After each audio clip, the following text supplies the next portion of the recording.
நம்ம ராத்திரி படுக்கிறோம், காலையில எழுந்து ஒரு நல்ல உணவு வேணும்னா கொஞ்சம் போல ஒரு கொண்டக்கடலையை தண்ணியில ஊற வச்சுட்டு காலையில எழுந்திரிச்சு ஒரு குக்கர்ல ஒரு 5 தட்டுல இட்லிக்கு மாவு ஊத்துறோம், இன்னொரு 5 தட்டுல இதே சுண்டலை வச்சு வேக வச்சு எடுத்துட்டு சிறிது மிளகுத்தூள், கொஞ்சம் போல மஞ்சத்தூள், கொஞ்சம் கொத்தமல்லி இலை, மிக தேவைப்பட்டால் ஒரு துளி இந்துப்பு போட்டு அந்த சுண்டலை காலையில் சாப்பிட்டோம்னா அதை விட ஒரு சிறந்த புரதம் கொடுக்கக்கூடிய மரக்கறி உணவு வேற எதுவும் இருக்க முடியாது. அதுக்கு என்ன மெனக்கிட்டுற முடியும்? அதுக்கு என்ன பெரிய நம்மளால ஒரு பெரும் வேலையா, இல்லை வெங்காயம் உரிக்கிற மாதிரி வேலையா, இல்லை என்றால் அதுக்காக எங்கேயாவது தேடி அலைஞ்சு திரிஞ்சு கொண்டக்கடலையை வாங்கிட்டு வரணுமா? நல்லா தெரிந்து கொள்ளுங்க. சர்க்கரை நோயாளி இங்கே இருக்கிறாங்க அப்படின்னா இங்கே இருக்கிற நபர்கள் ஒரு 500 பேர் உட்கார்ந்து இருக்கிறீர்கள் என்றால் என்னால் உறுதியாக சொல்ல முடியும் 150 200 பேருக்கு சர்க்கரை வியாதி இருக்கும். அந்த சர்க்கரை வியாதி இருக்கிறவங்களுக்கு, அந்த சர்க்கரை கட்டுப்படாமல் தவித்துக் கொண்டிருப்பவர்களுக்கு லோ கிளைசிமிக் உணவு, சர்க்கரையை மெல்ல மெல்ல மெல்ல மட்டுமே ரத்தத்தில் கலக்கக்கூடிய உணவுல தலையாய உணவு வெள்ளை கொண்டக்கடலை.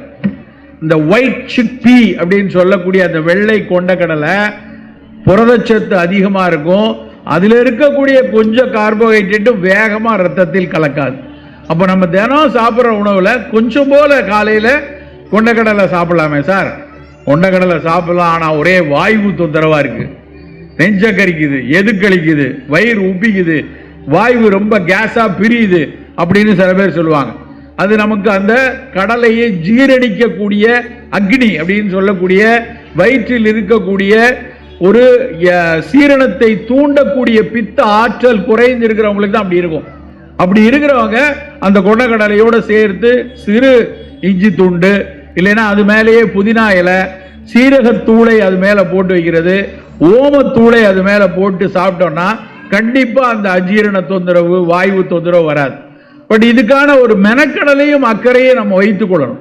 நம்முடைய காலை உணவு அப்படிங்கிறப்ப திரும்ப திரும்ப ஒட்டுமொத்த உலகமும் சொல்றது, அதுவும் குறிப்பா இந்தியர்கள், தமிழர்கள் நம்ம புரதத்தை மிக மிக புறக்கணிக்கிறோம். புரதம் நிறைய கிடையாது. நல்லா யோசிச்சு பாருங்க. இன்னைக்கு காலையில இருந்து எல்லாருக்கும் ஒரு ஹோம்ஒர்க் மாதிரி மனசுல நினைச்சு பாருங்களேன். காலையிலிருந்து இரவு வரைக்கும் இன்னைக்கு சாப்பிட்ட உணவுல நம்ம எத்தனை பேர் நல்ல ஒரு நாளைக்கு தேவையான அளவு புரதத்தை எடுத்திருப்போம்?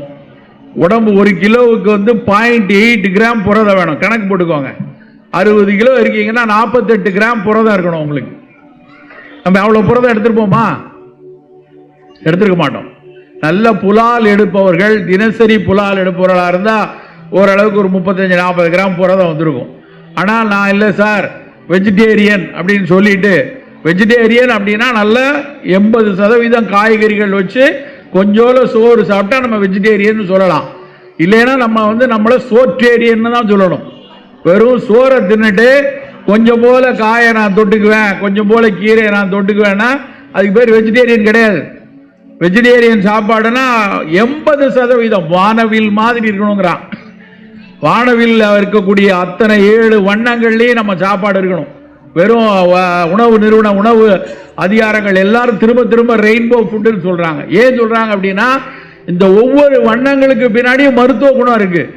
ஒவ்வொரு வண்ணங்களுக்கு பின்னாடியும் அதனுடைய கலோரி வேல்யூ, அதனுடைய கிளைசிமிக் இண்டெக்ஸ் வேல்யூ, அதுல இருக்கக்கூடிய மைக்ரோ நியூட்ரியன், மேக்ரோ நியூட்ரியன் எல்லாம் வேறுபடுது. அப்ப நம்மளுடைய தட்டு அப்படிதான் இருக்கணும். நம்ம தட்டுல வெறுமன மல்லிகைப்பூ மாதிரி வெள்ளை வெளியேறின 7 இட்லி, அதுக்கு நல்ல இவ்வளவான கட்டி சட்னி, அதுக்கு ஊத்தி கொள்ள சாம்பார்னு சாப்பிட்டோம்னா ஒரு காலத்திலேயே நம்ம உடம்புக்கு எதிர்பார்த்தல் கூடாது. காலை உணவா நம்ம வீட்டில் குட்டி குட்டி பிள்ளைங்க இருக்காங்களா, புரதம் மிக அதிக அளவில் இருக்கணும். நல்ல கண்டிப்பா ஒரு சுண்டல், ஒரு பாசிப்பருப்பு சுண்டல், ஒரு கொண்டக்கடலை சுண்டல், ஒரு பல தானிய சுண்டல், ஏதாவது ஒரு வகையில் ஒரு சுண்டல் கொடுங்க. காய்கறிகளை நிறைய துண்டாக்கி சாலடா சாப்பிடக்கூடிய பழக்கத்தை கொண்டு வாங்க. சார் அதெல்லாம் நாங்கள் பழகினதே இல்லை.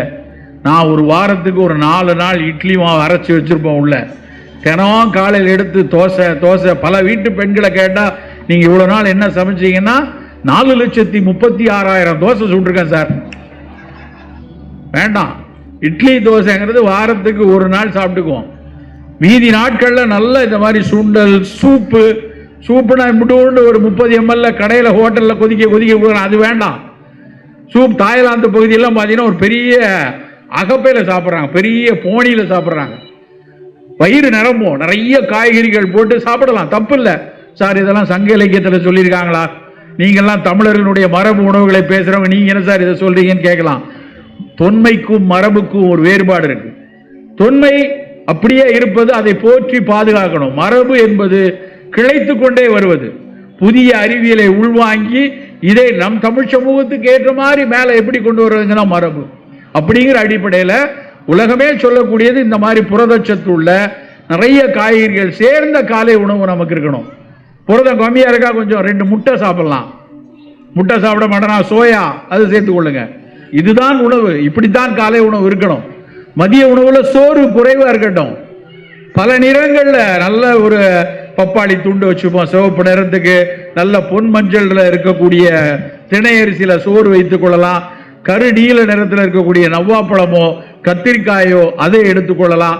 இப்படி பல நிறங்கள் இருக்கக்கூடிய பச்சை நிறத்தில் நிறைய கீரை எடுத்துக்கொள்ளலாம்.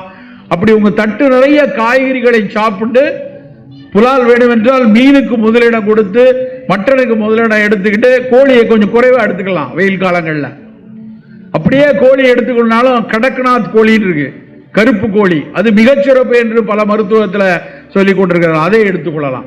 அப்படி உங்கள் உணவு இருக்கணும். இரவு உணவு என்பது சர்க்கரை வியாதி இருக்கா, கண்டிப்பா நம்ம சாப்பிட வேண்டியது சர்க்கரையை மெல்ல மெல்ல ரத்தத்தில் சேர்க்கிற குறைவான கிளைசிமிக் இண்டெக்ஸ் உள்ள உணவு மட்டும்தான் இரவுல சாப்பிடணும். அதுல மிகச்சிறந்த எக்ஸாம்பிள் கோதுமை ரவை உப்புமா.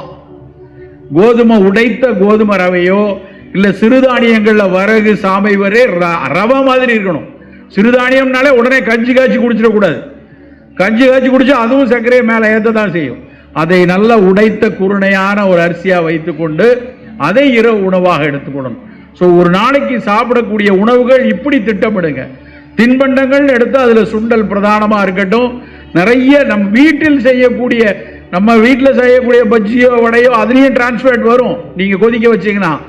ஆனா அதுல நம்ம யாரும் சோடியம் பென்சோவேட் போட மாட்டோம், அதுல யாரும் பொட்டாசியம் நைட்ரேட் போட மாட்டோம், அதுல மோனோசோடியம் குளூட்டமேட் போட்டு உங்க வீட்டில் சர்வ் பண்ண மாட்டீங்க. ஆனா கடையில் விற்பனை செய்யக்கூடிய பாக்கெட்டுகள் விற்பனை செய்யக்கூடிய அத்தனை தின்பண்டங்களிலும் நொறுக்கு தீனிகளிலும் இந்த தேவையற்ற ரசாயனங்கள் கலந்திருக்கும். நண்பர்களே, இவை இல்லாத ஒரு ஆரோக்கியமான உணவை நம்ம தினம் தினம் நம்மளும் சாப்பிடணும், நம்முடைய குழந்தைகளுக்கும் கொடுத்துட்டு வரணும். இந்த குப்பை உணவுகளாக விற்கக்கூடிய பீஸா, பர்கர், ஷவர்மா இந்த மாதிரி விஷயங்களுக்குள்ள நம் சமூகம் வேகமாக போய் கொண்டிருக்கிறது. அவற்றிலிருந்து வெளியே வந்து நம் ஆரோக்கிய உணவுக்குள்ள நாம நின்று நிற்கணும்.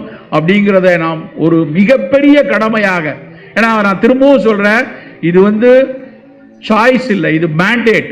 இனிமேல் இதை தவிர்க்க முடியாது. அப்படியான உணவுகளை எடுத்தால் மட்டும்தான் நாளைய எதிர்காலத்தை, வருங்காலத்தை ஆரோக்கியமான ஒரு சமூகமாக மாற்ற முடியும். பெருவாரியாக புற்றுநோயும் சர்க்கரை நோயும் கூடிக்கொண்டிருக்கிற காலத்தில் தினம் தினம் நம் அடுப்பங்கரையில் கூடுதலாக 20 நிமிடங்களை மெனக்கிட்டு கரிசனத்தோடு உங்களுடைய உணவை தயாரியுங்கள். ஆயுட்காலத்தில் கூடுதலாக 20 வருடங்களை பெறுவீர்கள். நன்றி, வணக்கம்.